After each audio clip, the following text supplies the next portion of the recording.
Mudah-mudahan Allah segera angkat dan sembuhkan penyakitnya. Al-Fatihah. Sekaligus sambutan dan pemaparan materi dari pengurus DKM Masjid Jogakarian yang akan disampaikan langsung oleh Al-Ustaz Dimas Biban selaku bendahara. Al-waqtu wal makan tafadhal alaihi masykurah. Shallu ala Muhammad. Sallallahu alaihi wasallam. Bismillahirrahmanirrahim. Assalamualaikum warahmatullahi wabarakatuh. Waalaikumsalam warahmatullahi wabarakatuh. Alhamdulillahilladzi hadana lihada wa ma kunna linahtadiya laula an hadana Allah. Asyhadu an la ilaha illallah wahdahu la syarika lah wa asyhadu anna Muhammadan abduhu wa rasuluh la nabiyya wa la rasula ba'dah. Allahumma salli ala nabiyina Muhammad wa ala alihi wa ashabihi ajma'in. Raditu bi nabiyya wa rasula rabbi zidni ilma warzuqni fahma. Allah yang telah melimpahkan banyak kenikmatan pada kita semuanya, sehingga pada kesempatan pagi hari ini, di waktu yang baik ini, di tempat yang baik juga Allah pertemukan kita dengan kondisi yang terbaik, ya, di rumahnya Allah. Semoga Allah karuniakan keberkahan untuk kita semuanya. Amin. Salawat serta salam senantiasa tercurah pada junjungan kita Nabiullah Muhammad sallallahu alaihi wasallam, juga kepada para keluarga, para sahabat dan para pengikutnya yang istiqomah mengikuti sunnah-sunnah beliau. Semua pagi ini alhamdulillahirobbilalamin, masya Allah, ya. Pada kesempatan pagi hari ini, di hari Ahad tanggal 16 November, sesi yang kedua. Jadi di Masjid Jogakarian setiap hari hampir ada pertemuan seperti ini, dan tamunya juga dari berbagai macam kota di Indonesia. Untuk hari Ahad ini ada dua sesi. Yang pertama tadi diselenggarakan pukul 5 pagi, yang kedua pukul 9 pagi ini. Dan pada sesi kedua ini terjadwal ada 4 rombongan, sekalian saya bacakan gitu ya. Yang pertama dari pengurus umat Islam Desa Dibal Ngemplak Boyolali sudah hadir. Dari Takmir Masjid Ar-Rahim Desa Pabelan Kartosuro Sukoharjo sudah hadir. Kecamatan Cengkareng sudah hadir. Siap. Yang keempat dari Masjid Al-Ikhlas Karanganyar sudah hadir. Alhamdulillah. Baik. Berarti yang belum hadir dari Boyolali gitu ya. Baik, kita mulai saja agenda kita pada kesempatan pagi hari ini. Tapi marilah kita buka forum ini dengan bacaan basmalah bersama-sama. Bismillahirrahmanirrahim. Kemudian izinkan juga kami teman-teman KMI Cengkareng ya. Izinkan kami memperkenalkan diri. Nama saya Muhammad Dimas Bibran. Saya asli Jogakarian, lahir di kampung ini. Berkegiatan juga di masjid ini sejak dari kecil ya, melalui jenjang kaderisasi yang ada. Kemudian pada kepengurusan takmir periode saat ini kami diamanai menjadi bendahara 1 takmir Masjid Jogakarian. Dan pada pagi hari ini kami juga diamanai untuk membersamai jamaah semuanya dalam hal berbincang-bincang mengenai strategi memakmurkan masjid. Dan sesungguhnya kita duduk bersama di sini tidak sedang belajar kepada Masjid Jogakarian, tapi kita belajar bersama kepada contoh terbaik kita, yaitu baginda Rasulullah Sallallahu Alaihi Wasallam. Bagaimana kita berkenalan ya? Ini semoga kita bisa mengakrabkan diri, menghafal wajah-wajah kita, saudara-saudara kita, agar kelak ketika kita bertemu lagi kita bisa saling menyapa ya, Bapak Ibu semuanya. Dan semoga yang hadir di sini kalau besok masuk surga, amin. Tolong cari saya gitu ya, kalau saya belum kelihatan, barangkali saya ada di atas jenengan semua gitu ya. Baik, jamaah semua dirahmati Allah, pagi ini kita akan berbincang mengenai strategi memakmurkan masjid. Nah, dalam hal ini pengalaman kami bertemu dengan masjid-masjid di Indonesia mungkin sudah ribuan masjid gitu ya, baik yang datang ke sini atau ketika tim kami diundang ke kota-kota lainnya. Kami menyimpulkan ada masalah besar pada takmir masjid di Indonesia ini, gitu ya. Jadi strategi memakmurkan masjid ini kami bagi menjadi dua bahasan pokok besar. Yang pertama adalah ideologinya atau konsepsinya atau mindsetnya. Yang kedua adalah mengenai strategi atau manajemennya, termasuk di dalamnya nanti ada program-programnya bersama-sama.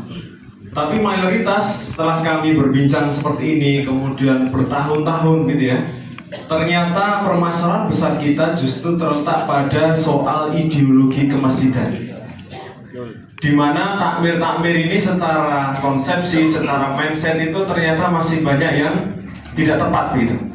Karena kalau hanya sekedar mencontoh program masjid-masjid yang sudah makmur misalnya, itu mudah.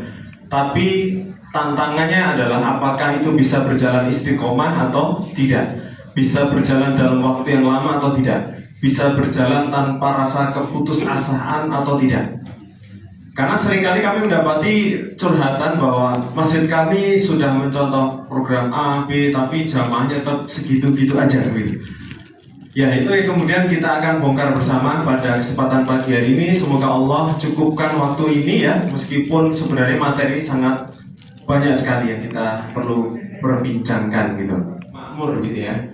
Sebenarnya jamaah semua yang hadir pada kesempatan pagi ini tahu ya apa masjid yang makmur itu. Ciri-cirinya seperti apa Bapak Ibu? Banyak kegiatannya. Banyak kegiatan, apa lagi? Jamaahnya banyak. Ya, kasnya banyak. Oh, itu belum tentu ya.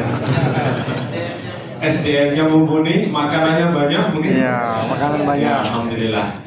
Itu ciri-ciri, salah satu ciri-cirinya gitu. Nah, pertanyaannya apakah masjid-masjid kita ya di kampung-kampung kita itu sudah memiliki ciri-ciri tersebut gitu? Jika belum, bagaimana kemudian cara kita memakmurkannya? Nah, sebagaimana kami utamakan adalah siapa?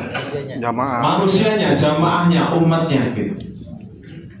Nah, nanti kita akan sampai pada ayat-ayat yang mengenai hal ini gitu ya.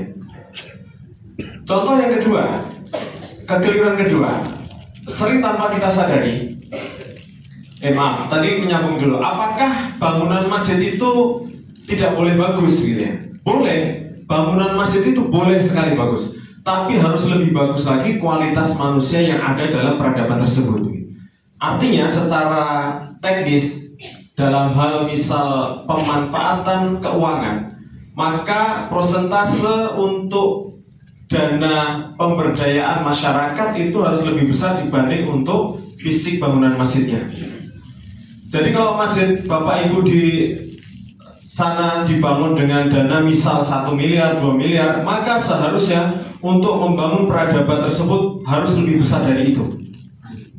Itu secara konsep yang pertama. Kekeliruan yang kedua adalah sering tanpa kita sadari, kita ini memposisikan diri sebagai penguasa masjid. Ini sering sekali Pak, tanpa disadari. Padahal sesungguhnya kita ini hanyalah khadimu dhuyufullah, yaitu pelayan tamu-tamunya Allah. Siapa yang dilayani? Jamaah. Siapa itu jamaah? Semuanya yang hadir di masjid kita, tanpa mempedulikan dia berlatar belakang dari organisasi A, B, C, D, E atau yang lainnya. Contoh begitu.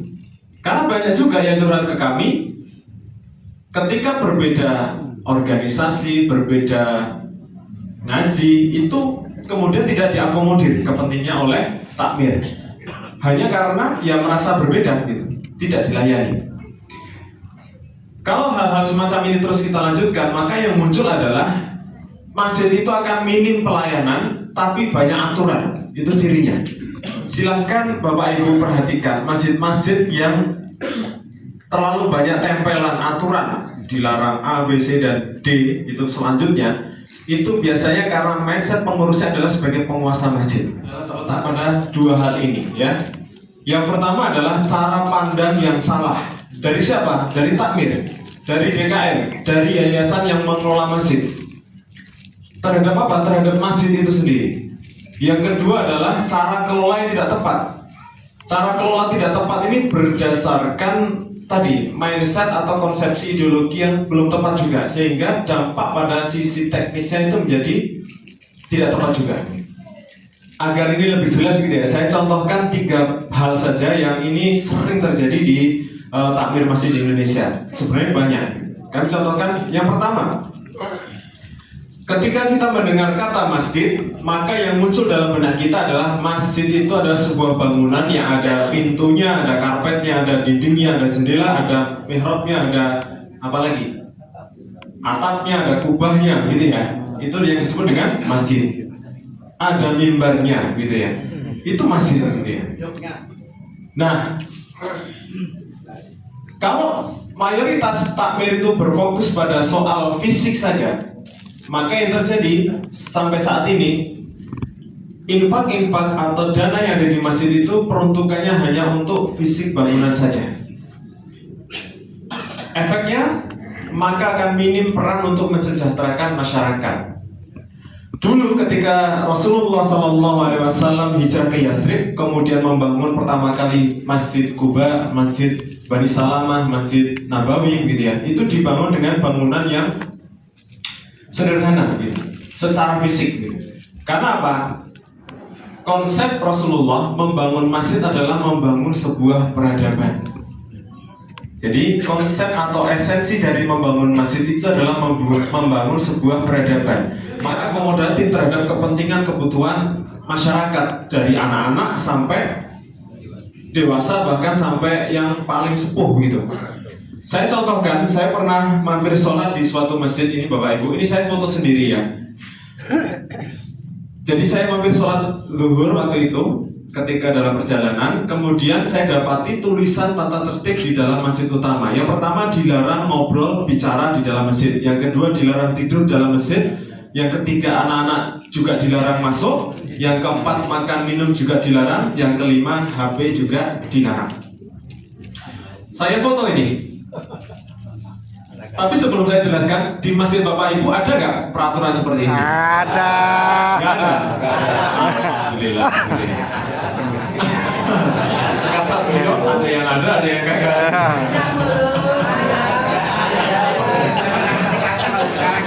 Banyak kan kagak ya Pak ya.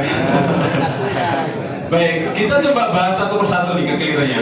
Ngobrol, bicara, diskusi di dalam masjid, kemudian tidur di dalam masjid, apakah itu tidak boleh gitu? Boleh. Landasannya adalah ketika dulu Rasulullah hijrah ke Yathrib kemudian membangun Masjid Nabawi gitu ya. Itu kemudian ada yang namanya Ahlus Sufah. Ahlus Sufah itu kalau gampangnya sekarang ya orang yang mondok lah ya, pondok pesantren gitu ya. Siapa kiainya ya waktu itu ya Rasulullah gitu ya. Sahabat-sahabatnya belajar gitu.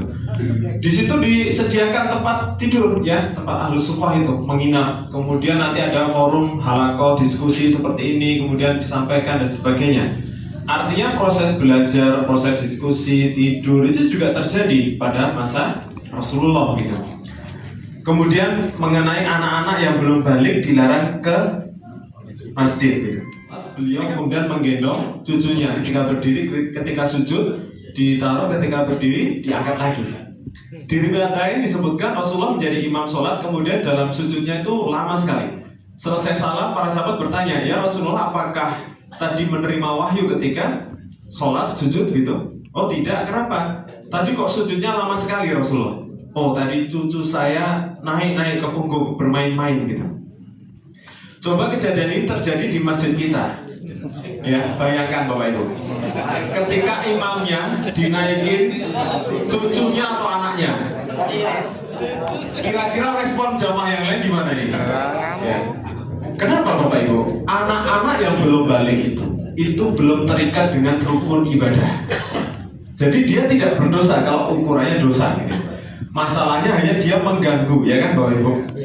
Nah kalau mengganggu, solusinya jangan dimarahi dan diusir atau dilarang seperti ini. Kalau ini dilarang, dimarahi dan diusir, maka tunggu saja bom waktu akan meledak dan masjid Anda akan sepi dari remaja. Dan itu curhatan ke kami banyak sekali, di mana ketika anak-anak remaja itu kecil sekali yang ke masjid. Rata-rata di masjid itu yang sholat rutin itu ya sudah sepuh-sepuh gitu ya. Iya, pensiunan itulah, yang udah nggak punya kerjaan di rumah, ya. Itu kegiatannya ya ke masjid ya, karena udah nggak ada kerjaan. Ke masjid karena udah nggak ada kerjaan. Iya, ke masjid karena udah nggak ada kerjaan. Gitu. Itu bisa jadi menjadi sumbangsih kita dulu ketika melihat anak-anak ramai, kemudian kita marahin. Maka mindset anak-anak, masjid itu bukan tempat yang menyenangkan, membahagiakan, tapi tempat yang menyeramkan. Orangnya serem-serem, horor-horor. Padahal Bapak Ibu ketika mengumandangkan azan, itu panggilan azan intinya cuma dua, hayya 'alas shalah dan hayya 'alal falah, yaitu ngajak untuk sholat dan ngajak untuk berbahagia. Lah ngapain sampai masjid terus Bapak Ibu marahin anaknya? Mau berbahagia dari mana? Ini konsep yang keliru besar. Atau belum lama kita melihat kasus yang viral ya di mana? Sibolga. Kalau betul itu kisahnya seperti itu, dia numpang sholat kemudian sampai dibunuh gitu ya. Ini kan dibunuh sampai meninggal. Terbunuh lah. Ya pokoknya dipukuli sampai meninggal. Ya itu sebuah kekeliruan yang sangat besar gitu. Dulu ketika masjid Rasulullah sedang di masjid bersama para sahabat, kemudian datang Arab Badui, kemudian kencing di dalam masjid. Apa yang dilakukan Rasulullah? Padahal sahabat-sahabat itu udah mau nyambut pedang aja nih pokoknya gitu ya. Udah geram banget gitu. Tapi oleh Rasulullah ditahan. Jangan, nanti kalau dihentikan sekarang malah kemana-mana tuh kencingnya. Biar selesai dulu gitu. Ya, enggak di stop gitu ya. Ya tau lah kalau baru kencing terus di stop gimana rasanya kan. Sampai selesai, lalu apa kelanjutannya Rasulullah? Yang suruh bersihin siapa? Apakah orang itu? Bukan, sahabat-sahabat yang tadi udah tadi gimana rasanya? Udah dongkol banget, mangkal banget, malah suruh bersihin kencingnya sekalian gitu ya. Nah ini kan hal-hal yang perlu kita rubah secara mindset gitu ya, Bapak Ibu semuanya. Bahwa ternyata secara ideologi kemasjidan kita ini masih keliru besar dalam pelayanan gitu. Contoh ketiga, ini juga sering tanpa kita sadari kita lakukan bersama-sama dan terus-menerus. Dan saya yakin panjenengan ini termasuk pelaku-pelakunya gitu ya. Tidak salah. Aja nggak apa-apa. Ya. Contohnya gini, Bapak Ibu di masjid tadi Cengkareng, Boyolali, Karanganyar dan Sukoharjo dipakai untuk sholat Jumatan tidak? Iya. Ini satu rombongan ada banyak masjid ya Ustaz? Nah, baik. Jadi di masjid-masjidnya dipakai untuk Jumatan ya? Kira-kira coba dihitung Jumatan di tempat Bapak Ibu itu jumlahnya berapa orang? Kira-kira? Harusnya sih setiap takmir punya data valid gitu ya. Kalau Jumatan tuh kapasitasnya berapa ratus gitu misalnya. Anggaplah 100 gitu. Atau ada yang 200 kalau masjid besar, ada yang sampai 500 gitu. Nah, silakan dibandingkan angka jamaah Jumatan ketika penuh gitu ya. Rata-rata kalau Jumatan kan penuh dengan ketika sholat subuh Bapak Ibu. Berapa? Yang 100 subuh berapa Ustaz? 3 baris. Ini tanya ya mungkin dulu sama beliau. 10 kan? Saya udah nebak angkanya paling sekitar 10%. Karena saya bertanya gini ke ratusan masjid dan jawabannya hampir sama. Kalau kapasitas Jumatan 200, subuh berapa? 20 paling. Maksimal tuh 15% lah gitu. Itu rata-rata masjid kita begitu. Muslim ini yang sholatnya cuma seminggu sekali, ya, atau malah setahun 2 kali gitu. Itu ada gitu. Tapi kemudian yang kita bandingkan subuh. Kenapa subuh? Ya, selain keutamanya luar biasa banyak, subuh adalah waktu paling tepat untuk mengukur seberapa banyak warga asli di kampung tersebut yang sholat berjamaah di masjid. Ya, kalau zuhur, asar, maghrib, isya itu bisa jadi dia sedang beraktivitas keluar. Misal nih, nanti zuhur orang Jawa Barat itu ada juga yang kami ada tim relawan, ada yang sedang relawan, ada yang sedang bersih-bersih masjid, dapat undangan untuk bersihkan masjid gratis, ada yang melayani ambulan gratis dan sebagainya atau kegiatan yang lain. Begitu juga dengan Bapak Ibu nih dari luar kota datang ke sini. Maka kami kalau menghitung jamaah asli Jawa Barat itu nggak bisa kalau zuhur, asar, maghrib, isya. Dia yang paling tepat adalah itu rata-rata orang masih di rumah masing-masing, rata-rata gitu ya, rata-rata. Maka seharusnya jumlah jamaah subuh itu lebih banyak dibanding Jumatan, betul. Kenapa? Karena kalau subuh bisa ketambahan jamaah putri juga. Atau yang tadi misalnya biasa kerja di luar juga masih di rumah gitu. Subuh, ya nanti termasuk duhur, asar, maghrib, isya, itu juga nggak sebanyak ketika Jumatan. Nah, tadi yang rutin, anggaplah yang 10% tadi, itu yang saya anggap rutin 5 waktu ya Bapak Ibu. Pertanyaannya yang 10% tadi rutin subuhan dan sholat 5 waktu itu, pernah nggak kemudian mengajak tetangganya, saudaranya untuk berjamaah ke masjid? Secara personal, pribadi. Pernah? Yang pernah cuma satu, yang lainnya enggak. Makanya saya sebut ini kayaknya pelaku semua, kecuali beliau gitu ya. Saya contohkan ketika satu kisah yang cukup masyhur, yaitu kisahnya sahabat Sauban radhiyallahu anhu. Rasulullah ini kan menghafal para sahabatnya, mukanya tuh dihafalin Pak. Nama dan muka itu dihafalin. Terus Rasulullah itu bertanya, ini sebelum sholat ya, sebelum sholat subuh, di mana sahabat Sauban? Kok nggak kelihatan? Biasanya beliau di depan, sebelah kanan. Ya, di pojok. Oh, belum hadir Rasulullah. Baik, ditunggu. Kemudian waktu subuh datang, dilaksanakan sholat, Rasulullah menjadi imam. Kemudian selesai sholat, beliau balik badan, ngabsen lagi ke jamaahnya. Yang namanya sahabat Sauban itu tetap tidak terlihat wajahnya. Lalu oleh Rasulullah ditanya lagi ke yang lain. Ada yang tahu rumahnya tidak? Ada Rasulullah di sana. Dalam riwayat ini Bapak Ibu disebutkan bahwa Rasulullah kemudian mendatangi rumah sahabat Sauban itu, ya, selesai subuhan gitu ya, sampai ke rumah sahabat Sauban itu di waktu pertengahan duha. Jam berapa itu? Kira-kira jam 8 lah, jam 8 setengah 9 lah gitu. Artinya apa Bapak Ibu? Jauh banget. Kurang lebih 2-3 jam hanya untuk memastikan kok temennya nggak kelihatan sholat berjamaah di masjid. Walaupun di kisah ini kemudian ada hikmah yang lain ketika istrinya menjawab bahwa beliau sudah meninggal, ada 3 hal yang dikatakan sebelum meninggal ya. Tapi kita berbicara soal hikmah bagaimana Rasulullah itu mengabsen jamaah. Pernah nggak? Itu padahal kita ini ada HP ya. Ada HP, ada teknologi, minimal WA. Barangkali beliau sedang ada hajat butuh bantuan, barangkali beliau sedang sakit butuh bantuan juga. Ini penting. Kenapa? Karena dijodohkan Rasulullah. Coba pulang dari sini, masing-masing punya tanggung jawab nambah 1 orang aja dalam sebulan. Saya korting 2 bulan deh. Itu 2 bulan ke depan masih jenengan akan lebih banyak lagi, 2 kali lipat minimal gitu. Tapi kan selama ini kita nyaman-nyaman aja. Udahlah, yang lain susah, kita aja nih 10 orang yang masuk surga kayaknya gitu. Sombong amat. Ya. Tapi emang kayak gitu, tanpa kita sadari kita melakukan itu terus-menerus bertahun-tahun. Gak pernah tuh kita merasa, mana ya si fulan kok gak kelihatan? Tetangga kita, saudara kita, ya, teman kita. Ya per awal-awal mungkin gak langsung ngajak sholat, ya silaturahim dulu, ajak ngopi-ngopi dulu misalnya. Jalankan proses kepengurusan takmir itu sebenarnya tidak ada target-target yang harus dicapai gitu.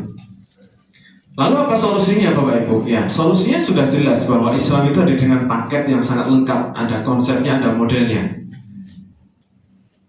Salah satunya ada di surat At-Taubah ayat 17 dan 18. Ayat ini turun pada periode Madinah. Saya bacakan, A'udzubillahi minasyaitonirrajim. Ma kana lil musyrikina ay ya'muru masajidallahi syahidina ala anfusihim bil kufr. Ulaika habitat a'maluhum wa finnarihum khalidun. Ayat ini turun pada periode Madinah ketika Rasulullah hijrah ke Yatsrib membangun masjid-masjid tadi ya, Kuba, Bani Salamah, Masjid Nabawi. Orang-orang musyrik di Mekah ini kemudian menyombongkan diri. Mereka mengatakan kami ini lebih baik daripada Muhammad dalam memakmurkan masjid, walaupun kami tidak beriman. Kata mereka begitu. Kok bisa? Ya bisa. Masjidil Haram waktu itu sudah lebih bagus bangunannya, ada batuan andesit dibanding Masjid Nabawi waktu itu.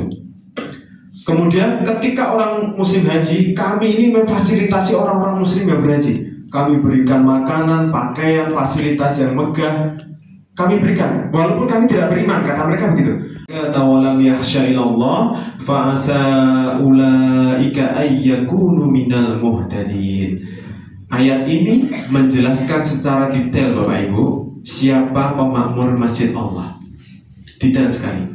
Disebutkan yaitu orang-orang yang beriman kepada Allah dan hari akhir. Siapa mereka? Dilanjutkan di kalimat berikutnya secara jelas. Yang pertama, wa aqamas shalah, orang yang mendirikan salat.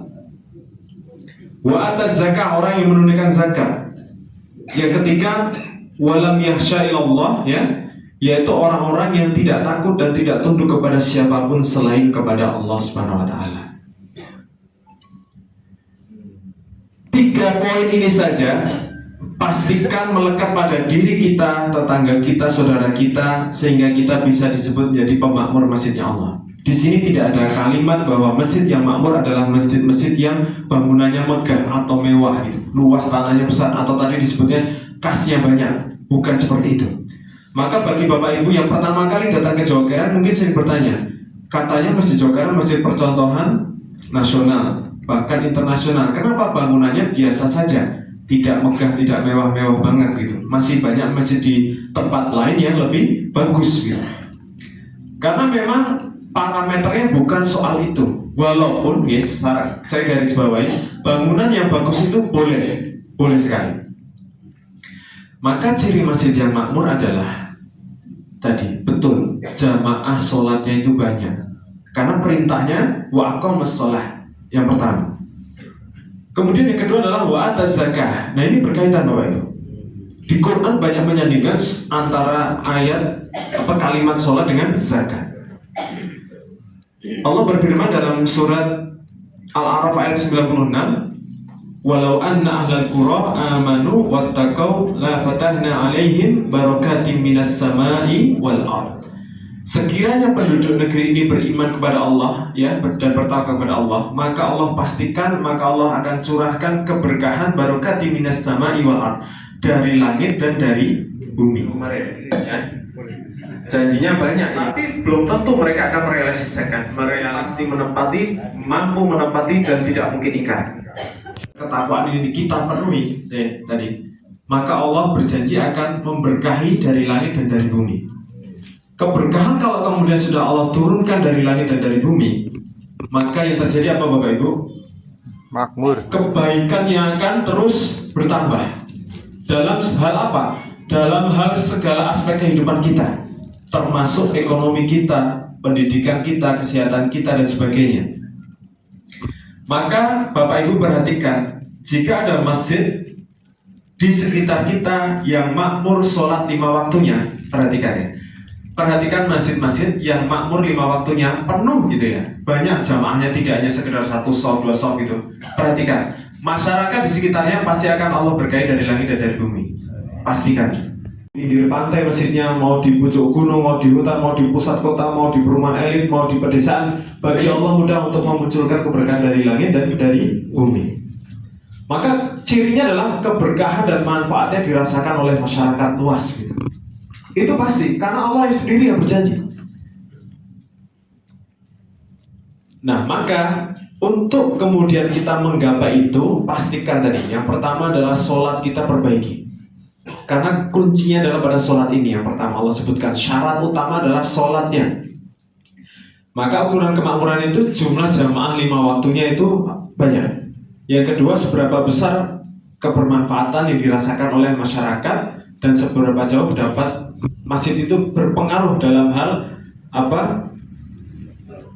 pendidikan atau keilmuannya masyarakat muslim di sekitarnya gitu.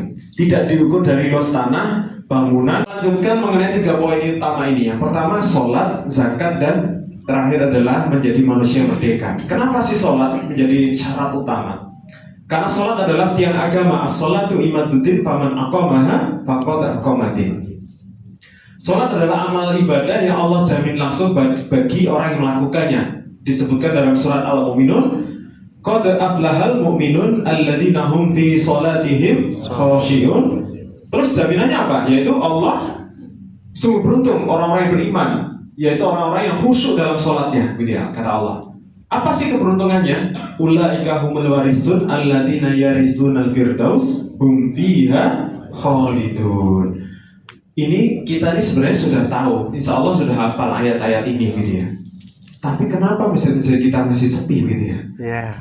Abadi surga itu Bapak Ibu tidak pernah terlintas di pikiran kita, tidak pernah kita lihat, tidak pernah bisa kita dengarkan, tidak pernah kita menghirup baunya gitu ya.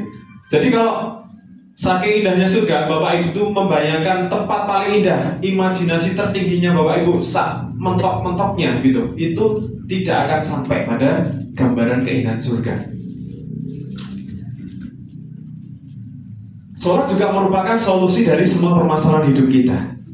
Allah sebutkan dalam surat Al-Baqarah, "Wasta'inu bis-sabri was-shalah wa innaha lakabiratun illa 'alal khashiyin." Mintalah pertolongan kepada Allah dengan sabar dan sholat, tapi itu berat kata Allah kecuali orang-orang yang khusyuk dalam sholatnya.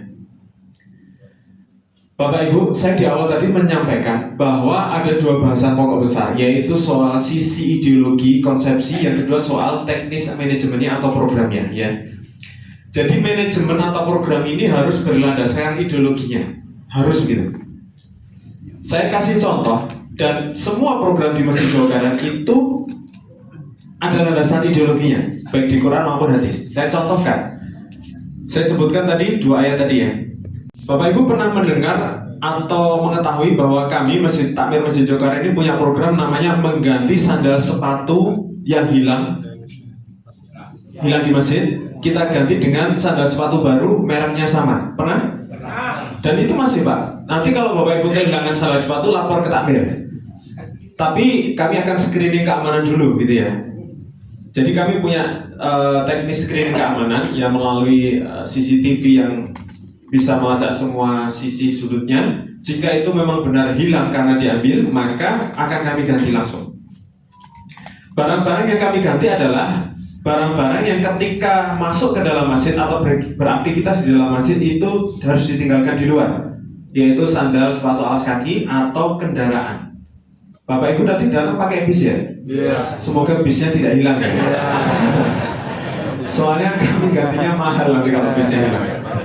Kami mengganti sepeda. Untungnya sepeda biasa, bukan motor ya. Motor pernah hilang tapi ternyata cuma salah kunci gitu ya. Jadi mereknya ini juga aneh. Mereknya sama, warnanya sama, dia nggak niat ngambil, dia salah aja gitu. Tapi pakai kunci dia tuh langsung bisa gitu, langsung pulang gitu. Sadarnya sampai rumah, loh kok ada beda stikernya nih, balik lagi gitu. Kalau yang sepeda pernah kita ganti, ketika kami serahkan kemudian langsung diwakafkan kembali ke masjid. Nah, ada yang tahu nggak alasannya dari kenapa Takmir Masjid Jawa Kanan itu mengganti barang yang hilang di luar? Kalau tas, dompet, HP tidak, karena itu melekat pada diri sendiri. Karena dimanapun tempatnya, peluang terjadi kejahatan juga ada gitu ya. Kata Bang Nabi apa? Kejahatan itu tidak terjadi karena niat pelaku, tapi karena ada kesempatan. Waspadalah gitu ya. Jadi dia niatnya nggak mau nyuri, tapi ketika lihat kok HP-nya nganggur nih gitu ya, ya udah ambil aja gitu ya. Ada yang tahu nggak? Kira-kira alasannya program ini apa? Tepat tapi bukan yang paling utama. Itu alasannya banyak, tapi saya minta yang paling utama. Pengurus oke, tapi belum yang utama. Ibadahnya tenang. Nah ini agak mendekati gitu. Tadi saya kan sebutkan apa ayat-ayat tadi? Khusyuk betul. Ya. Nah, tadi kan qad aflahal mu'minun alladzina hum fi sholatihim khashi'un. Jadi memang betul bahwa syarat itu sholat. Tapi sholat yang bagaimana? Sholat yang khusyuk. Nah kita ingin membantu lah ini. Karena seringkali Bapak Ibu bayangkan terjadi datang ke Jawa Kanan, ke Jogja misalnya, sambil tour kan nanti ya, pakai sandal sepatu baru yang agak mahal. Begitu sampai sini mau keburu ke kamar mandi, lupa nggak dimasukin loker atau ditaruh di kresek khusus alas kaki. Begitu nanti sholat ikut imam, Allahu Akbar, langsung Allahu Akbar. Duh, sandalku nih gitu ya. Biasanya kan kita ingat barang hilang itu kan ketika sholat gitu ya. Iya lagi. Berarti emang nggak khusus semua.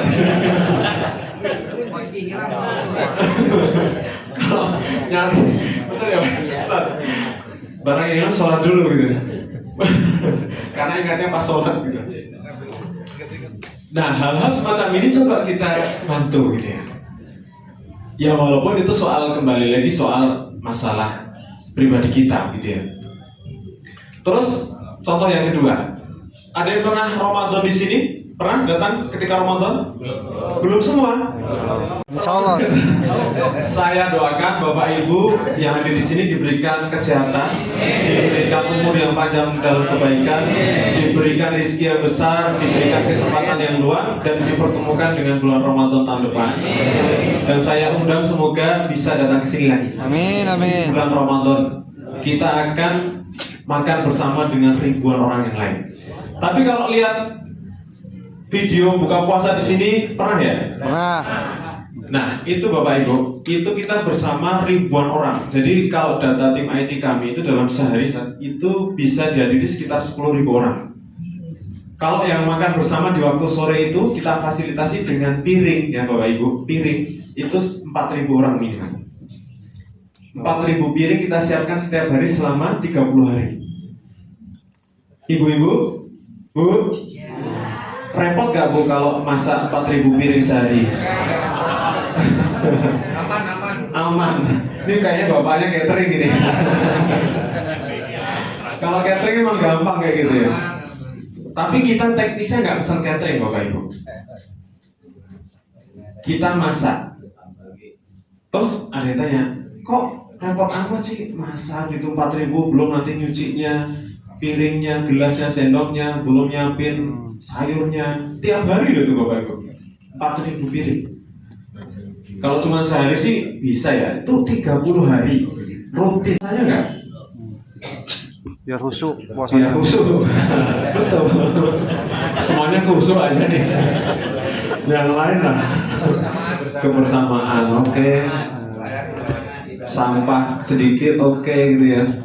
Tapi bukan itu. Jadi agar apa? Kalau kita pakai piring, ya, pakai piring nih. Secara teknis, orang itu kemudian yang pertama nih, syarat agar mereka bisa sholat berjamaah di masjid. Kenapa kita pakai piring itu ya? Karena orang kalau dengan box dia akan ngambil dan ada kecenderungan dibawa pulang. Nggak sholat di masjid.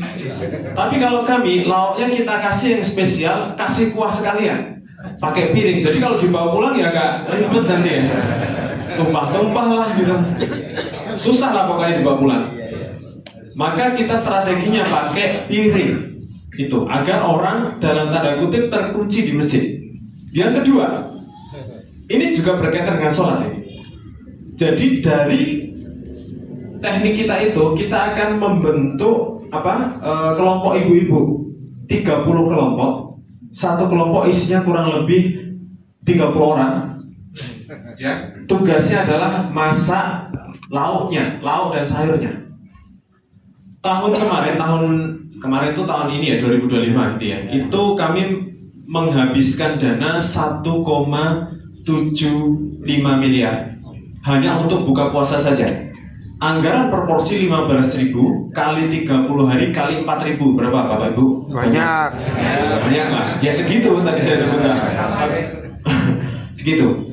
Terus untuk lauk dan sayur itu kami anggarkan 11.000 dari 15.000 tadi. Yang 4.000 itu apa? 4.000 untuk nasi, untuk minum dan buah atau kurma. Yang 4.000. Yang 11.000 untuk lauk dan sayur. Oke. Kami berikan ke ibu-ibu, Bu, ini 11.000 masak 4.000 ya Bu. Ke kelompok 1, ke kelompok 2, 3, 4 sampai 30 ya. Satu hari berganti kelompok. Itu nanti yang masak nasi juga ada kelompok lagi, yaitu tim dapurnya masjid yang standby di sini. Pakai mesin steamer Bapak Ibu. Satu mesin itu bisa menanak nasi 75 kg beras dan matang dalam 1 jam. Ya kalau 4.000 piring Pak, kalau pakai magicom nggak selesai-selesai nanti. Makanya pakai mesin itu. Kami punya mesin 3 ya, kayak kulkas itu. Itu sejam matang loh, sejam. 75 kilo. Kami sehari menghabiskan kurang lebih 250 kg beras. Kemudian nanti ada tim lagi yang masak air. biar matang. Kayak apa nih? Iya, mantun. Masak air. Iya. Masak air ya untuk minum gitu ya. Nanti ada tim lagi yang cuci piring, cuci gelas, cuci sendok. Ada tim lain yang kemudian mendistribusikan, membagikan. Ada tim lain yang kemudian menata di piring, plating. Ketika rombongan dari pemasak lauk tadi datang ke masjid, ya, kemudian bertemu dengan orang yang memasak nasi, diatur tuh, ditata semuanya, ribuan itu. Artinya apa? Ini strategi takmir untuk mengumpulkan sebanyak mungkin yang terlibat dan datang ke masjid. Kalau kita pakai catering, Pak, mungkin cukup saya telepon, Pak, pesan 4.000. Oke, yang nganterin juga 2 orang, paling 3 orang, selesai. Tapi yang dan terlibat kan sedikit. Artinya yang sholat, potensi orang yang sholat juga sedikit.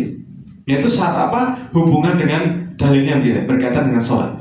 Dalam program ini ada lainnya juga, yaitu keutamanya ketika kita memberikan buka puasa kepada orang yang berpuasa. Dalam sebuah hadis yang cukup panjang, ya, bahwa pentingnya memberikan buka puasa kepada orang yang berpuasa itu akan mendapatkan pahala khusus dan spesial selama makanan itu dimakan untuk buka puasa.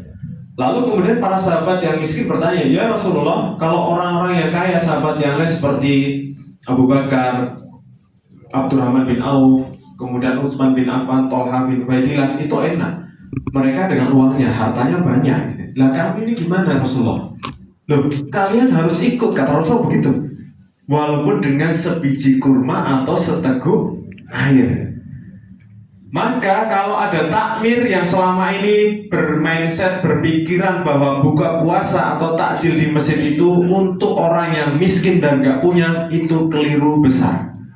Untuk orang yang berpuasa dari siapa? Dari siapapun, bahkan oleh orang yang tidak punya. Rasulullah sampai menekankan kepada para sahabat yang tidak punya ini, tetap ikut. Kalian akan dapat potensi pahala yang besar tadi, yaitu apa? Mendapatkan pahala berpuasa yang sempurna dari orang yang kita berikan makan tanpa mengurangi pahalanya orang tersebut. Dalam hadis yang lain disebutkan, kelak Allah janjikan bila Bapak Ibu. Sejak saat itu ya sudah puluhan tahun kami menyadari bahwa program ini spesial dan khusus dan ini menjadi amanah dari donatur. Maka takmir harus menjamin bahwa makanan itu harus dimakan ketika buka puasa. Maka strategi kami pakai piring. Kalau pakai piring insya Allah langsung dimakan. Kalau pakai box bisa jadi dibawa pulang, kemudian sampai rumah ternyata istrinya sudah masak, nanti dimakan setelah tarawih misalnya, atau bahkan ada sebagian yang dipanasin sampai sahur gitu ya. Nah ini kan nggak amanah berarti. Dari donatur kan berharapnya pahala yang tadi, spesial tadi. Tapi ketika kita menjadi takmir, kita tidak berpikir itu, maka ya sudah gitu, jadi takmir yang tidak amanah berarti kita. Maka untuk mencapai hal tersebut landasannya banyak, sehingga alhamdulillah setiap tahun jumlah jamaah ketika buka puasa itu terus bertambah gitu ya. Kalau kita datang ke Mekah Madinah ya, itu di hari-hari puasa sunnah misalnya Senin atau Kamis, Bapak Ibu kan sering ditarik orang untuk ikut buka puasa gitu ya. Walaupun kadang-kadang kita juga gak puasa gitu ya. Nanti udah disiapin plastik ya, digelarin makanan macam-macam gitu ya. Silakan puasa buka puasa gitu. Suruh duduk bahkan langsung. Itu karena mereka tahu pahalanya yang sangat besar gitu ya. Maka kalau di sana itu mereka berburu orang yang berpuasa untuk diberikan makan. Kalau di Indonesia beda. Kita berburu orang yang memberi buka puasa. Maka kalau di Jogja ini khususnya karena ini banyak kampus gitu ya, kami sering mendapati ini teman-teman mahasiswa ini, adik-adik ini lucu juga. Jadwal mereka tuh bukan safari tarawih atau ustadznya siapa. Nanti lauknya masjid Jogaran hari pertama apa nih? Oh rawon, nanti masjid sana apa? Pokoknya cari yang daging terus gitu ya. Ya nggak apa-apa, itu mungkin kebutuhan mereka gitu ya. Nah itu beberapa contoh ya, bahwa program masjid itu harus berlandaskan ideologi di Quran atau hadis gitu. Nanti dalam praktek sholat Bapak Ibu ya, Rasulullah yang pertama lakukan ketika hijrah ke Yatsrib adalah mempersaudarakan, menyatukan umat atau disebut dengan ummah, yaitu Ansor dan Muhajirin dalam semua aspek kehidupan. Maka masjid itu fungsinya tidak hanya sebagai baitullah dalam sholat saja, arti sholat, tapi juga baitul dakwah, baitul tarbiyah, baitul muamalah, baitul siasah. Ya, semuanya itu berpusatnya di masjid. nanti dalam konsep sholat bersama, orang akan bertemu, yaitu orang yang butuh modal dengan orang yang banyak modalnya ini, ketemu di masjid. Orang yang sedang mencari pekerja ketemu dengan pekerja yang sedang mencari pekerjaan. Contoh, Bapak Ibu sholat di masjid, kemudian ini musim hujan, pulang dari sholat, jalan sambil bareng teman-teman gitu ya. Terus ngomong, nyari tukang susah ya sekarang. Nah kenapa Pak? Itu tangan saya bocor gitu. Oh saya bisa Pak. Teman Bapak ini menyampaikan gitu. Maka terjadilah transaksi ekonomi di situ. Nah efek sholat itu luar biasa besar Bapak Ibu. Contoh saja seperti itu. Maka yang dilakukan adalah kesatuan umat tadi. Sampai Rasulullah itu mengatur betul tata kotanya ya. Masjid sebagai pusat peradaban ya. Pusatnya itu di masjid. Nanti di luar masjid itu ring pertama itu adalah pusat ekonomi dan pemerintahan. Sampai sekarang Bapak Ibu kalau keluar dari pagarnya Nabawi, itu yang didapati adalah pusat ekonomi dan pemerintahan. Baru Rasulullah SAW. Maka jangan heran ketika kemudian suatu masjid itu makmur sholat 5 waktu ya, maka ayat selanjutnya adalah perintah menunaikan zakat. Perintahnya menunaikan zakat, bukan menerima zakat Bapak Ibu. Ini serius Bapak Ibu.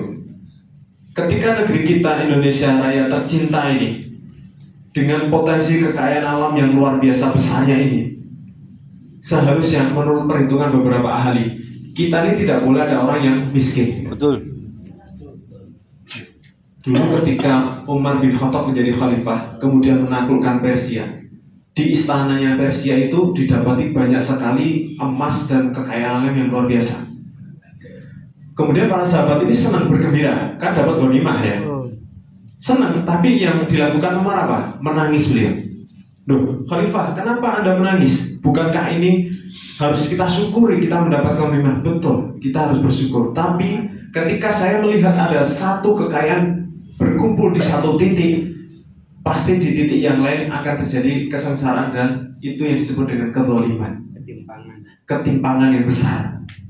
Dan itu terjadi Bapak Ibu di negeri kita. Betul. Di tahun 2025 ini saja ya, sebenarnya sudah lama gitu ya. Kita berbicara tahun ini, itu masih banyak kita dapati ketimpangan yang luar biasa besar. Ada yang miskin banget, ada yang Kaya banget. kaya banget. Segelintir orang yang kaya banget. Kalau konsep Islam itu tidak boleh terjadi. Kebun nih, punya pertanian nih. Kalian kan datang, kebanyakan nggak bawa apa-apa tuh Haji, walaupun mereka kaya-kaya sebenarnya gitu ya.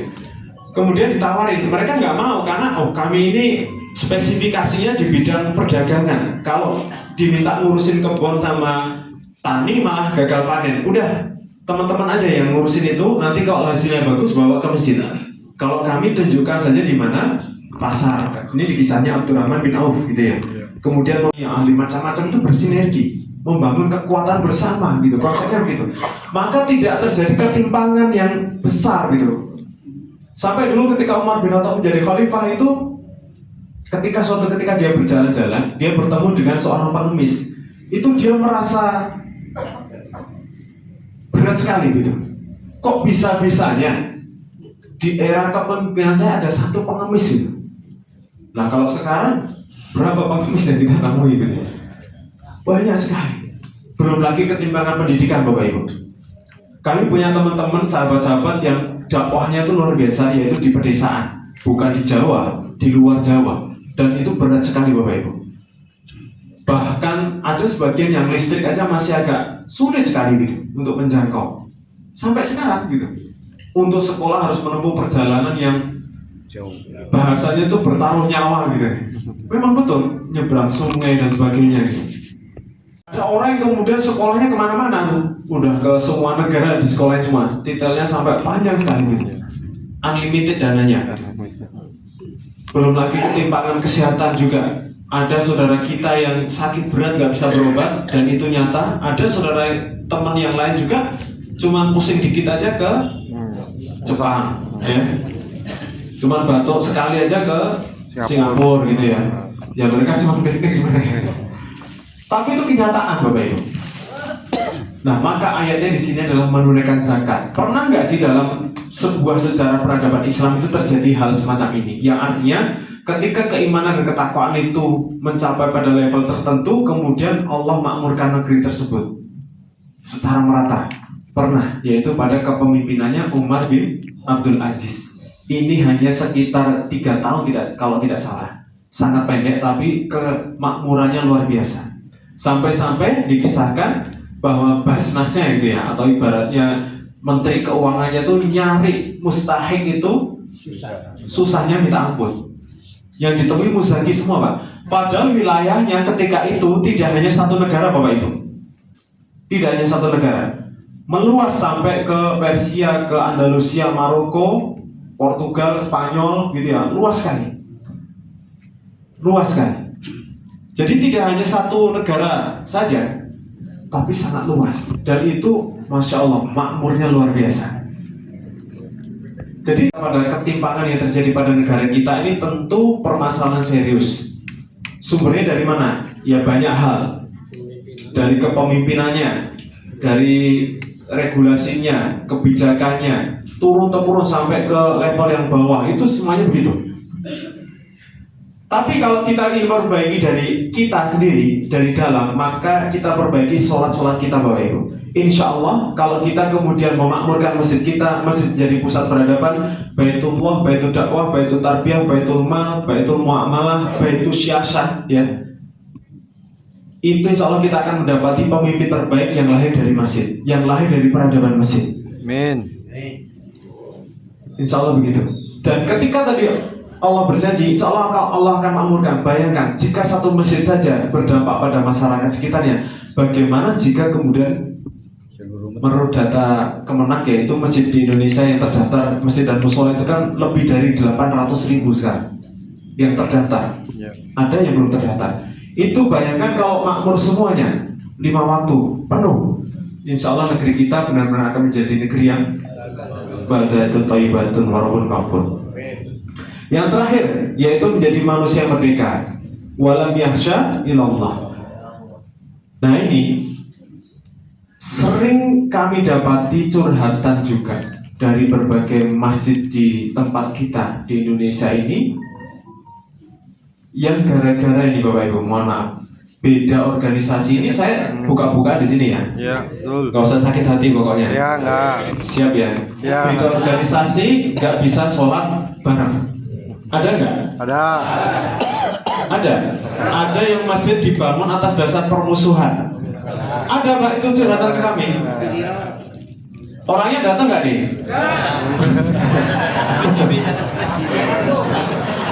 Kalau datang pakai peci apa nih?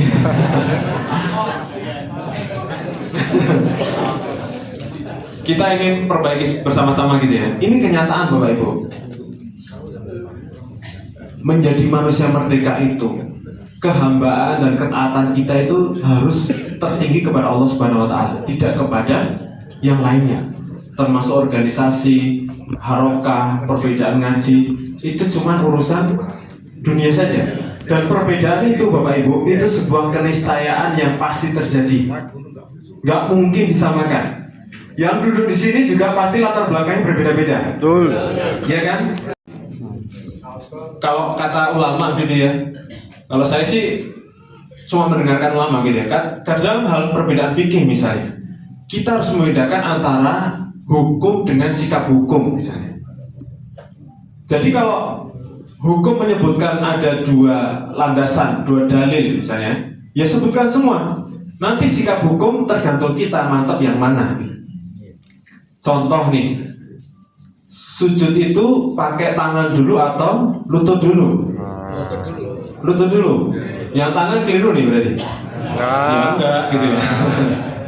Tadi kan saya tanya, yang betul lutut dulu apa tangan dulu? Lutut dulu. Dua-duanya. Dua-duanya. Iya. Yang salah yang apa nih? Iya. Yang nggak sholat. Kepala duluan.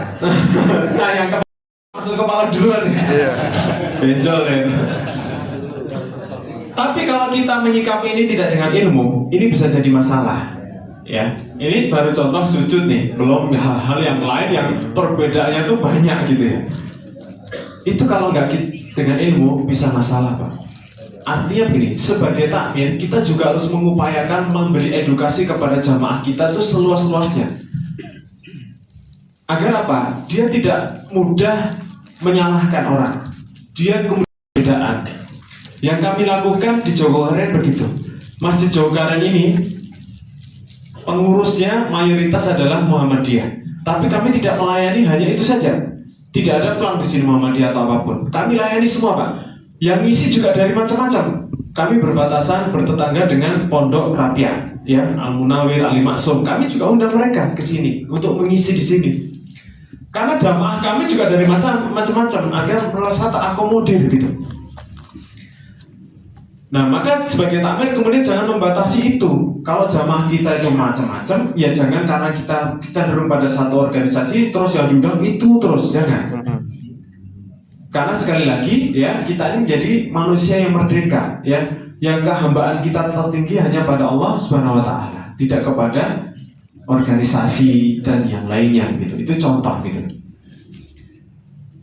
Nah, semoga kita diberikan kemudahan ya Bapak Ibu untuk kemudian merubah ini. Ini dari awal sampai sekarang ini 1 jam nih. Kita bicara mindset dan ideologi Bapak Ibu. Betul. Belum masuk teknisnya nih. Sama sekali. Maka memang betul kalau berbicara soal ini kita tidak akan selesai pada 1 hari saja. Betul. Kita lanjutkan dulu ke teknis tapi sebentar ya. Sejak Masjid Jogokarian ini dibangun tahun 66, Bapak Ibu kalau tahu, Kampung Jogokarian ini dulu bukan kampung Islami, ini adalah kampung basisnya PKI. PKI tahun 65. Setelah itu baru ada potensi dakwah itu berjalan di sini. Sebelumnya apa yang terjadi? Orang ini belum dibangun ya, masih ada langgar gitu. Orang yang datang ke langgar itu dilemparin batu, dilepaskan anjing, digalikan kubur. Benar Pak? Ditancapin namanya di kuburan itu ya, dilewatin orang itu. Jadi terornya luar biasa. Nyembelih anjing, kepalanya itu ditancapin di depan langgar itu juga pernah. Jadi luar biasa. Ini kampung bukan kampung Islami. Tapi sejak kemudian PKI itu ditangkap, ya itu ada potensi. Maka dulu kemudian pedagang batik Muhammadiyah itu benar berinisiasi mewakafkan tanah di sini. Bukan ini, tapi yang kecil di sana. Ya, sebagian itu kemudian berjalan dibangun masjid, ya bertahap terus ya sampai sekarang gitu. Terus kemudian disadari bersama oleh takmir waktu itu bahwa kita ini keliru besar dalam mindset seperti sebagaimana kita bicarakan tadi. Lalu setelah sadar itu baru tahun 2000 awal Bapak Ibu. Jadi kalau ditanya sejak kapan kondisi Masjid Jogokarian dan masyarakat itu seperti ini, ya kami berproses baru 25 tahun yang lalu. Belum lama Pak, 2000 awal. Perubahan tidak sudah haji atau belum, sakit atau enggak, golongan darahnya aja kita tahu Bapak Ibu. Kami ini di takmir ini ada divisi golongan darah. Mungkin satu-satunya di Indonesia kayaknya. Dan rumah sakit di Jogja ini mencari rujukan pendonor itu di sini karena datanya lengkap gitu ya. Nah dari sini kita masukkan ke peta ini tadi. Misal contoh rumah Bapak Fulan gitu ya. Nanti ketika kita dapat datanya, kalau dia sudah sholat di masjid kasih logo masjid. Kalau belum tidak ada logonya. Kalau sudah kurban kasih logo unta, kalau belum tidak ada. Kalau bisa baca Quran kasih logo Quran, kalau belum tidak ada. Kalau sakit kasih logo ambulan, kalau sudah haji kasih logo Ka'bah misalnya, dan seterusnya selengkap-lengkapnya. Maka nanti rumah itu akan penuh dengan logo. Ya, rumah itu akan kami tidak nyontohkan di sini Bapak Ibu ya logonya karena nanti bisa jadi masalah. Kalau saya tampilkan di sini logo realnya gitu misalnya ya. Nanti Bapak Ibu pulang turun itu, wah ini tadi rumahnya nggak ada logo masjidnya, tuh orang itu nggak sholat tuh. Repot nanti masih terjadi macam-macam gitu. Nah maka kami ini data ini hanya dibaca oleh takmir saja nanti, ya. Tempat Bapak Ibu juga begitu. Maka digelar, oh ternyata di Masjid At-Taqwa misalnya, ternyata belum banyak logo Quran. Berarti program utama adalah tahsinul Quran, misalnya begitu. Atau banyak logo. Misalnya nanti kalau detail ya, orang sepuh yang sakit atau butuh kursi ketika sholat, maka harus belanja berapa kursi sih? Ada nggak masjid jenengan yang tahu berapa jamaahnya yang sholat rutin tapi butuh kursi ketika sholat? Nggak tahu. Iya. Nah maka itu perlu kita data semuanya. Nah follow up-nya Bapak Ibu kami contohkan di tahun 99 akhir kami dapati 2.783 orang waktu itu ya, satu kampung ini. Ini muslim, non muslim, balik dan belum balik. Tapi ternyata ada 816 orang mukallaf sudah balik tapi belum sholat. Jadi 25 tahun yang lalu kampung ini mayoritas belum sholat Bapak Ibu. Ini datanya begitu.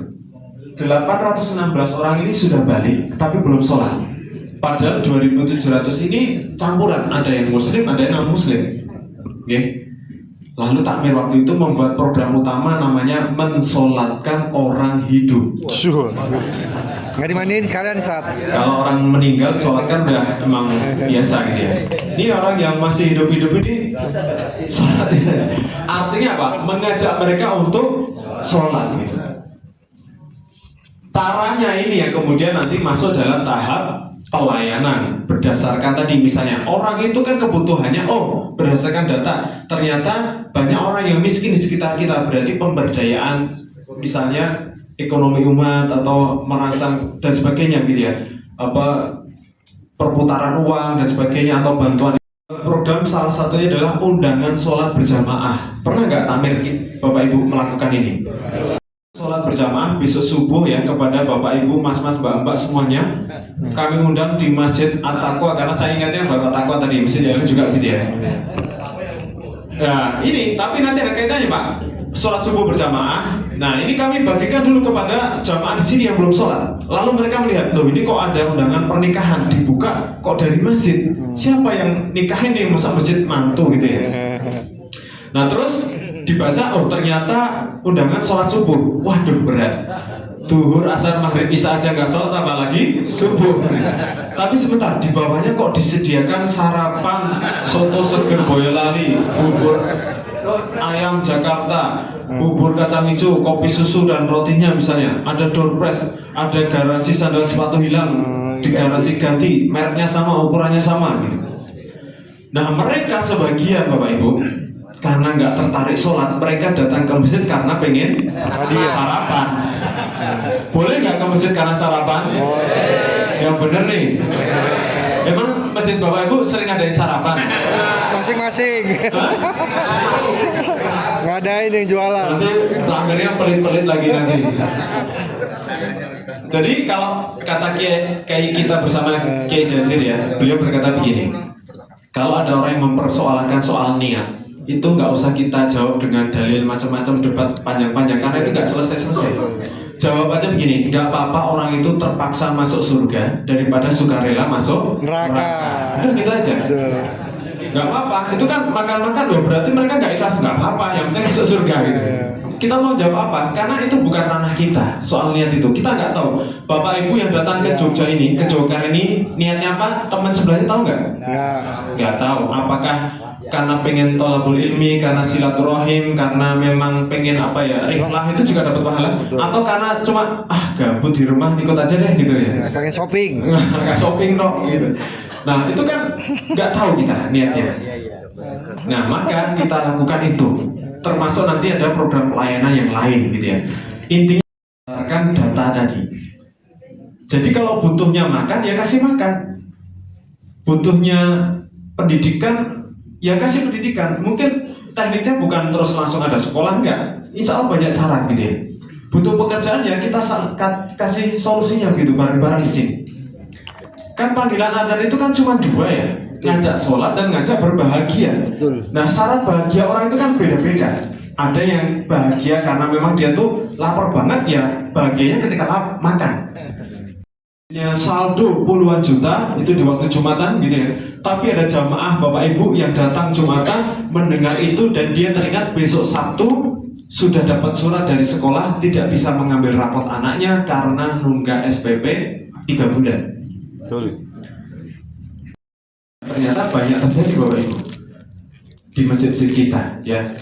Maka layani semuanya, dipetakan yang du'afa, yang macam-macam itu layani semuanya. Intinya masjid menjadi solusi dari semua permasalahan. Nah ini adalah tagline menarik ya. Masjid itu mensolidkan, mencerdaskan, menyenangkan, dan mengenyangkan. Itu datang ke masjid bukan karena kebutuhannya kita penuhi. Ada sebagian yang kayak gitu. Sampai saya ceritakan biar nanti ada gambar. Dulu ketika di Jawa Barat tahun 2000 awal itu ada satu tokoh merah lah gitu. Kenapa? Karena dia memang belum sholat. Dia tokoh merah. Nah tapi dia punya bisnis jaringan radio yang besar di kota Jogja, sampai sekarang masih ada. Dia juga dikenal sebagai sound engineer yang sangat bagus waktu itu di kota ini. Tapi beliau sekeluarga belum sholat berdasarkan sensus tadi. Dia nggak mengisi, tapi kita tahu dari tetangganya kita tanya, Pak, Bapak Fulan tuh kalau di rumah sholat nggak sih? Enggak tuh, gitu, nggak pernah kelihatan. Anak-anaknya juga enggak gitu. Dia punya anak 4, istri 1, semuanya waktu itu belum sholat. Terus Samir berpikir, ini gimana caranya ngajak dia sholat? Kalau pakai undangan yang bagus, eksklusif, kayaknya dia tokoh besar juga di Jogja waktu itu, undangan yang bagus juga banyak, kayaknya nggak begitu menarik. Kalau pakai undangan makan-makan, karena dia tokoh dan kaya raya, makanan di rumah juga enak-enak, kayaknya kurang menarik juga. Terus pakai apa? Setelah didata, dia adalah sound engineer yang baik. Nah ini bertepatan dengan proses renovasi Masjid Jawa Barat waktu pertama kali, yaitu tahun 2000 awal. Kenapa cerita ini saya ceritakan? Beliau itu sudah meninggal beberapa tahun yang lalu, sudah agak lama. Semoga Allah mengampuni dan merahmati beliau. Dalam proses pemakaman itu, takziah itu kan disolatkan di Masjid Jawa Barat. Teman-teman tokoh merah ini, kan mereka juga datang tuh. Mereka kok Bapak Fulan ini disolatkan di masjid? Kok bisa? Karena mereka tahu mereka tuh dia nggak sholat gitu. Masa orang mesti dia heran gitu, kok tiba-tiba disolatkan banyak di Masjid Jawa Barat gitu waktu itu. Mereka nggak tahu kalau sudah beberapa tahun terakhir beliau dan keluarga itu sudah menjadi jamaah aktif di masjid dan ikut aktif dalam kegiatan masjid. Karena apa? Karena merasa keahliannya itu dibutuhkan oleh masjid dan orang banyak. Ini ternyata menjadi kepuasan tersendiri Bapak Ibu. Ya, jadi belum tentu dia itu karena kebutuhan dalam hal misalnya butuh makan itu, tapi merasa kepuasan batin saja gitu.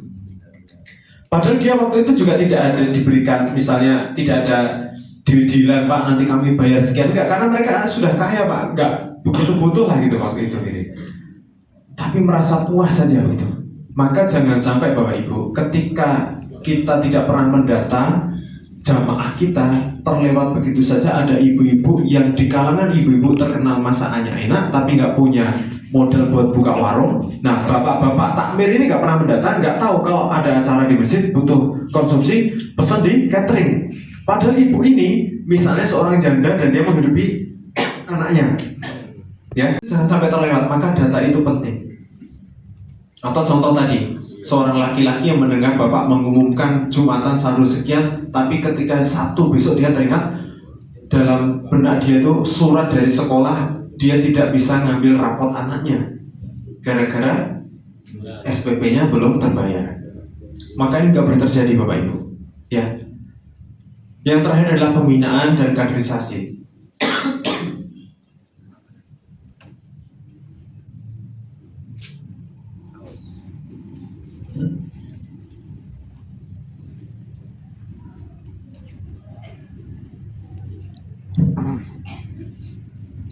Pembinaan dan kaderisasi. Nah, ini ketika orang kemudian tadi yang datang karena sarapan, yang datang karena bantuan UMKM, modal, pinjaman, atau ATM beras misalnya, atau apapun ya, benar-benar rumah jamaah, diperbaiki rumahnya gratis, dibersihkan dan sebagainya, bantuan kesehatan, poliklinik gratis, itu semuanya kita luruskan dalam sesi pembinaan ini.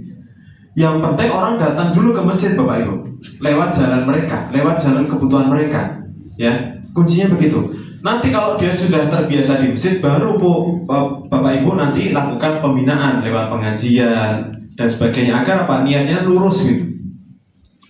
Tapi jangan dari awal ketika mereka belum berniat sholat, nggak suka sholat, langsung diajak sholat, ya nggak mungkin datang gitu. Sulit Pak. Orang yang nggak suka sholat, Bapak ajak sholat, sulit untuk diajak sholat. Tapi kalau lewat kesenangan dia dulu diakomodir di masjid, insya Allah pelan-pelan Allah akan membuka hatinya.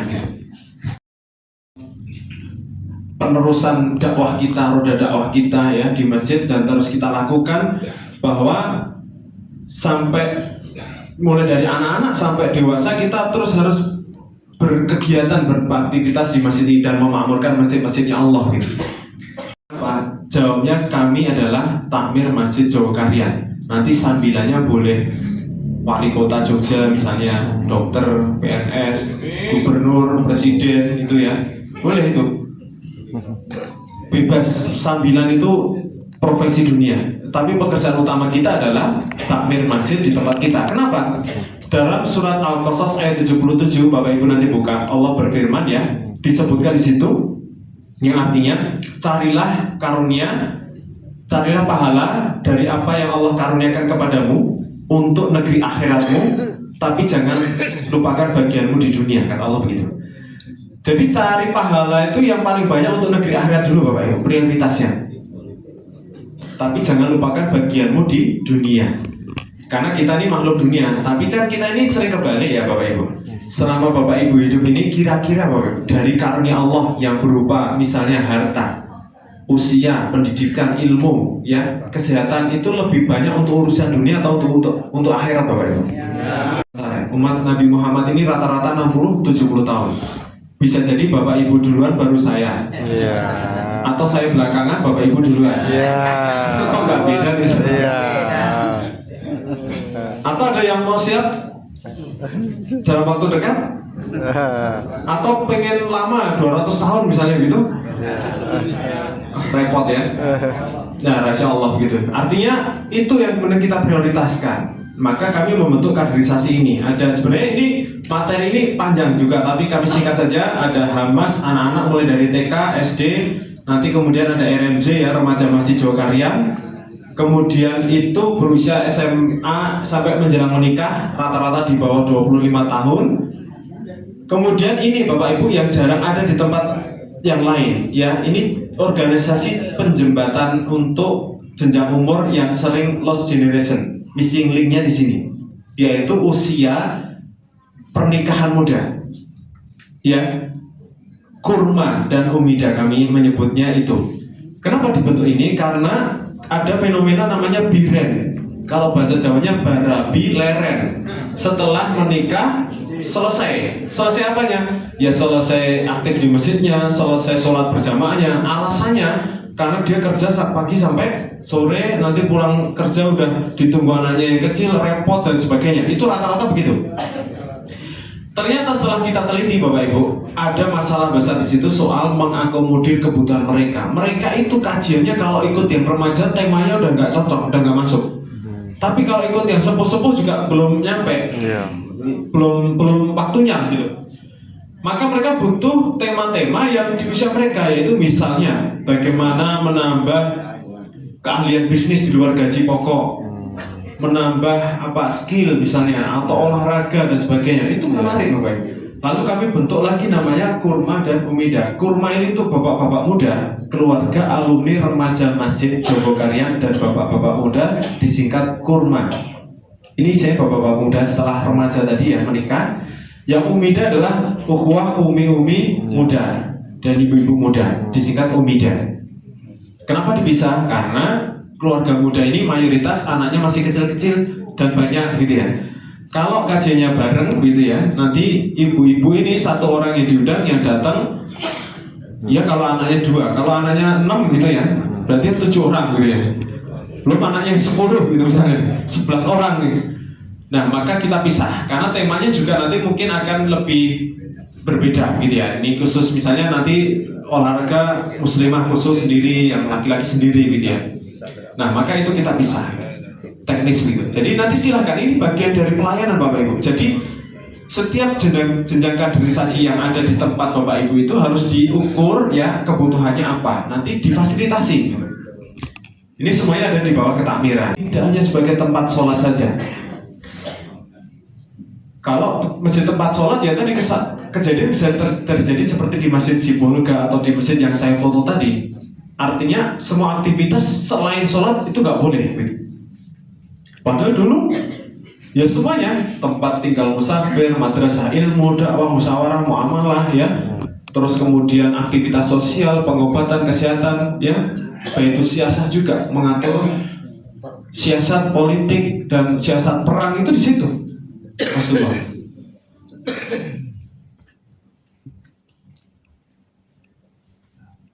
Kemudian pembahasan terakhir kita pada pagi hari ini soal dana. Ini sering ditanyakan. Prinsipnya adalah ya, Bapak Ibu perhatikan terakhir ini dana memakmurkan masjid, dananya harus lebih besar dibanding ketika membangun masjid. Karena sifatnya kontinu, terus menerus sampai kapan ya? Sampai umur manusia ini ditetapkan selesai gitu, terus menerus gitu. Kalau bangunan kan sekali bangun misalnya nanti mungkin butuh perawatan saja, tapi kalau membangun peradaban itu terus menerus berganti terus. Maka kata ulama, yang membedakan peradaban Islam dengan peradaban apapun dimanapun adalah lahirnya generasi berkualitas yang hadir dari peradaban tersebut. Beda dengan peradaban lain yang mengutamakan bangunan saja. Silahkan cek, peradaban lain itu mengutamakan bangunan. Apa? Piramid, candi, dan sebagainya. Tapi peradaban ini tidak dibangun, umatnya tidak dibangun. Kemudian prinsip yang kedua adalah masyarakat atau donatur yang berinfak ingin segera merasakan keberkahan, ziyadatul khair, yaitu kebaikan yang terus-menerus bertambah gitu. Maka kalau takmir itu sifatnya penguasa dan apalagi ditambah dengan sifat pelit, maka uang itu hanya akan disimpan, ditimbun, dan disimpan dan ditimbun. Tidak segera ditasarufkan. Padahal ketika ditasarufkan maka mengalir keberkahan yang besar kepada yang memberi, kepada yang menyalurkan, dan kepada yang menerima. Prinsip yang ketiga, seluruh masjid di bumi Allah ini adalah miliknya Allah, ya, bukan milik yayasan jenengan, bukan milik perusahaan jenengan, walaupun dibangun oleh perusahaan jenengan, walaupun dibangun oleh keluarga jenengan. Tapi ketika sudah menjadi masjid, itu miliknya Allah Subhanahu wa taala. Masjidnya Allah, maka dana yang ada dalam di situ harus segera dimanfaatkan, tidak boleh disimpan, gitu ya. Nanti kita sebagai pelayan tamu-tamunya Allah yang akan ngurus itu Allah langsung. Kata Kiai Jaziri, sesungguhnya rekening pribadi kita itu digaji sebagai ASN kah atau swasta kah atau sebagai wirausaha kah, itu sebenarnya hanya membuka gelontoran karena atas jerih payah kita mengurusi masjid-masjid Allah atau dalam hal dakwah ini. Ganjarannya begitu. Nanti Allah yang akan menggaji kita, Allah yang akan ngurusin kita. Kemudian prinsip yang keempat atau kelima, tugas takmir adalah memfasilitasi dan menggembirakan. Dana itu bukan milik takmir, harus segera dibelanjakan sampai habis, gitu ya. Yang kelima, nah ini, jadi takmir itu Bapak Ibu nggak boleh punya set mental kikir, pelit, medit, bakhil. Ya, harus seperti orang kaya. Jadi kalau di sini ada yang masih seperti itu, yang mana orangnya? Ya. Masjid itu semakin banyak melayani dan memfasilitasi jamaah, insya Allah infak yang masuk akan semakin besar. Ini analoginya seperti air sumur. Bapak Ibu di rumah punya sumur, itu kan dipasangi pompa ya. Kalau pompa dinyalakan, maka air baru akan keluar. Tapi kalau pompa itu dimatikan setahun deh, apakah air keluar sendiri? Enggak. Biasanya malah akan jadi keruh dan bau mungkin karena nggak pernah dipakai. Itu prinsip aliran itu juga seperti itu. Dana di masjid, semakin kita melayani dan menghabiskan, ternyata sumbernya semakin besar. Begitu, prinsipnya begitu. Yakin Bapak Ibu. Jadi kalau masjidnya Bapak Ibu masih sedikit infaknya, berarti pelayanannya juga masih sedikit. Silahkan dibuktikan. Nah, dalam menghabiskan uang perlu hati-hati. Ini yang sebut saya tadi ya, batasan soal wilayah dakwah. Jadi berdasarkan tipologi ini ada 3 karakter masjid. Yang pertama masjid rintisan, masjid mandiri, dan masjid pemberdaya. Masjid rintisan itu singkat cerita masjid yang masih menggunakan infak untuk bayar listrik misalnya atau operasional. Masih nggak Bapak Ibu? Masih, berarti masih masuk masjid rintisan, nggak masalah. Memang semua masjid itu berawal dari rintisan dulu. Kami dulu juga begitu. Nah, di atasnya ada masjid mandiri, yaitu dia sudah punya usaha mandiri di luar infak yang digunakan untuk membayar atau menutup operasional masjid, ya listrik dan kebutuhan yang lain. Artinya seluruh infak yang masuk itu 100% kembali kepada jamaah. Itu masjid mandiri. Dua sumber tadi sudah mencukupi untuk wilayah dakwahnya, ya. Wilayah dakwah kita kan berbeda-beda. Kalau kami dulu satu kampung ini, tapi ketika sudah mencukupi satu kampung, maka wilayah dakwah kami otomatis melebar, meluas menjadi satu nasional atau bahkan internasional, karena kebermanfaatan dana yang Bapak Ibu titipkan kepada Masjid Jogaryan kami tasarufkan tidak hanya kepada masyarakat sini tapi juga se nasional dan bahkan internasional. Insya Allah pelaporannya itu juga ada jelas gitu nih. Nah, itu yang kemudian disebut dengan Masjid Berdaya. Nah, kemudian kita contohkan beberapa cara ya untuk menambah infak tadi ya. Intinya tadi semakin banyak pompa-pompa yang kita nyalakan, artinya semakin banyak program, maka sumbernya akan semakin besar. Dulu kami memulai program-program kami yang banyak itu juga tanpa modal dulu Bapak Ibu. Jadi tidak nunggu modal banyak baru ada. Misal Sego Jumat, nasi Jumat berkah itu ketika diflorkan di rapat takmir, sama seperti Bapak Ibu ini, takmir kami ini juga pelit-pelit dulu Pak. Jadi wah, ngapain melayani makan, orang kita aja masih sulit, ini infaknya masih sedikit gitu. Atau mengganti sandal sepatu ini lebih unik lagi penolakannya. Wah, ngapain unik-unik ya. Nah, kita mulai dulu Pak, dengan uang siapa? Ya kalau dulu yang disebut dengan uang pribadi takmir gitu. Dimulai dulu. Yang setuju misalnya tadi nasi Jumat berapa orang? 10 orang. Bapak sanggup berapa Pak? Jumatan besok 10 bungkus. Saya 5, saya 2, saya terkumpulan misalnya 75 bungkus. Padahal jamaah Jumatannya 200 misalnya begitu. Kan kurang tuh.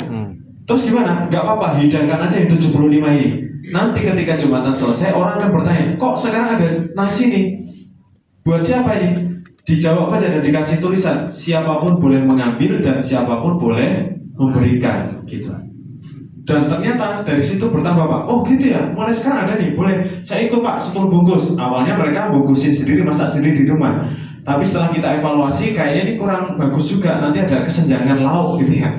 Jadi ada yang orang tuh nyumbangnya pakai daging gitu kan, ada yang cuma tempe. Nah, mereka buka jejer lagi, aduh kok beda jauh nih. Nah, lalu periode selanjutnya kita, Pak, sekarang ngumpulinnya uang aja Pak, biar kita yang belanjain gitu.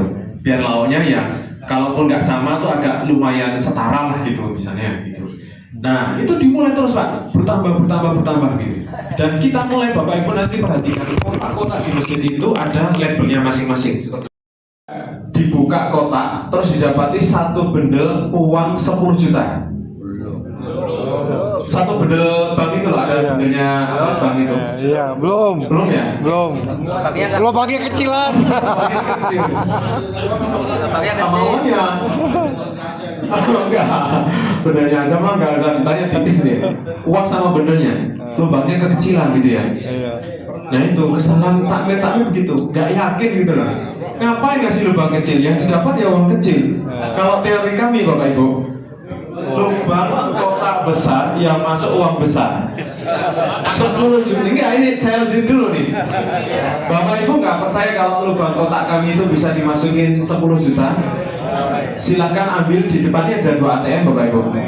Pakai uang pribadi masing-masing, nanti masing-masing ambil 10 juta ya. Masukin ke kotak kotak IFA kami. Tapi nanti cukup enggak itu? Ya masukin beneran. Nanti kalau masuk ya alhamdulillah gitu ya. Tapi nanti pulang jangan, tadi cuma uji coba, tolong dibuka lagi gitu. Jadi itu teknis ini Bapak Ibu, insya Allah bisa memperbanyak. Tapi ada syaratnya yang dirasakan masyarakat. Nggak mungkin orang akan menitipkan jumlah yang besar kepada masjid tersebut. Kalau masjid Bapak Ibu nggak pernah ada laporan keuangan yang transparan dan jelas, nggak mungkin orang akan percaya dan menitipkan uang sebesar itu kepada masjid kita. Itu syarat teknis, itu harus syarat dan ketentuan berlaku gitu ya. Ada kelanjutannya nih. Maka kami menunjang itu dengan apalagi di era media sosial ini. Jadi laporan keuangan itu tidak hanya dalam berbentuk catatan itu, hitungan pemasukan pengeluaran itu ada ya. Tapi kami juga dengan laporan kegiatan yang diliput oleh tim media kami. Nah sekarang kan zaman digital loh, ini direkam seperti ini menarik Pak, karena orang itu tertarik dengan hal-hal yang visual gitu. Nah laporan misalnya kami fundraising untuk kegiatan gempa Cianjur misalnya ya. Kami liput beneran Pak, mulai dari berangkat, nanti belanjanya di sana, kemudian penerjunan relawan, membuat dapur umum, itu diliput semuanya. Jadi masyarakat itu yang menitipkan itu, oh beneran ini kegiatannya nyata, real, dan sebagainya. Dan tiap pos ini memiliki kegiatan masing-masing yang bisa kita laporkan melalui media sosial tadi, kegiatannya. Ada liputan-liputannya dan sebagainya gitu ya. Nah itu bisa menunjang Bapak Ibu. Zakat, sedekah, wakaf. Nah kami menghimbau ke seluruh masjid di Indonesia untuk mulai sekarang berpikir punya yang disebut dengan wakaf produktif ya, agar beralih dari masjid rintisan menjadi masjid mandiri ya.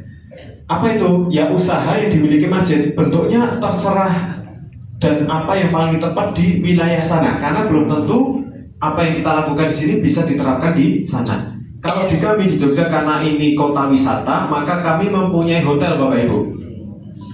Di atas kami ini, kita duduk ini, hotel ini, di atas kita ini hotel, ada 11 kamar. Hotel pertama yang dimiliki masjid. Dan sekarang sudah punya hotel kedua di wisata Kaliurang. Kami membeli villa dan hotel di sana, kami beli tanah di belakangnya juga, kami bangun. Dan sudah digunakan untuk penginapan. Itu untuk apa sih sebenarnya pemasukan? Ya untuk operasional dakwah kami yang semakin besar, karena tidak hanya ngurusin satu kampung saja gitu.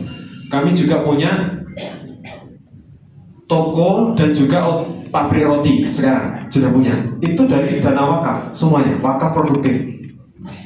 Jadi wakaf itu, kalau kami sarankan kita berpikirnya untuk wakaf-wakaf yang produktif. Artinya ketika menjadi sesuatu itu menghasilkan, ya, menghasilkan.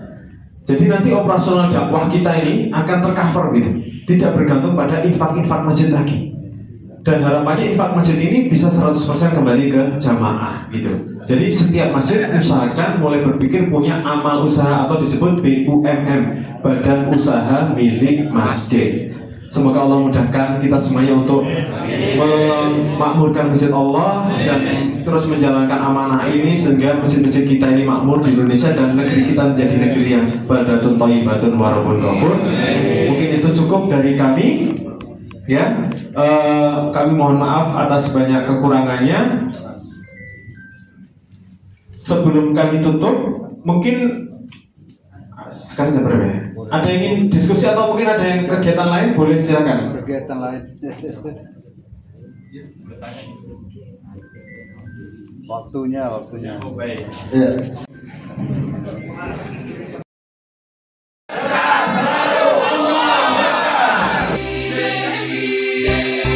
Dewan Masjid Indonesia bersatu